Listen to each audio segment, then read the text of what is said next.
दर्शक बंधु आज राज्य में पेट्रोल और डीजेल दर में बहुत बड़ परिवर्तन आसी।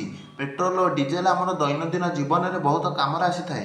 तेणु सबुदिन पेट्रोल और डीजेल सठिक मूल्य जाणी रखाटा गोटे भल कथा अटे। तेज केते रही आज पेट्रोल और डीजेल सठिक मूल्य और गतकाली केते परिवर्तन होती आसतु वीडियो माध्यम जाना। आज आम ओडिशार राजधानी भुवनेश्वर में पेट्रोल दर लिटर पिछा 101 टंका 16 पैसा रही बेले डीजेल दाम प्रति लिटर पिछा 92 टंका 74 पैसा रही। सेहीपरि भाव आज भारतर राजधानी नुआदिल्ली में पेट्रोल लिटर पिछा 94 टंका 77 पैसा रही बेले डीजेल दाम प्रति लिटर पिछा 87 टंका 67 पैसा रही। सेहीपरि भाव आज मुंबई में पेट्रोल लिटर पिछा 103 टंका 50 पैसा होता बेले डीजेल लिटर पिछा 90 टंका 3 पैसा रही।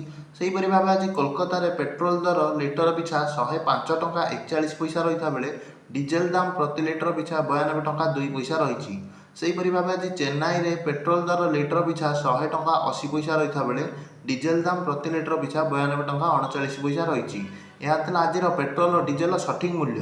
मुझे वीडियो आपण पेट्रोल और डीजेल सठिक मूल्य प्रदान करी। तेणु आम चैनल टी दयाकोरी लाइक और सब्सक्राइब कर दिंतु।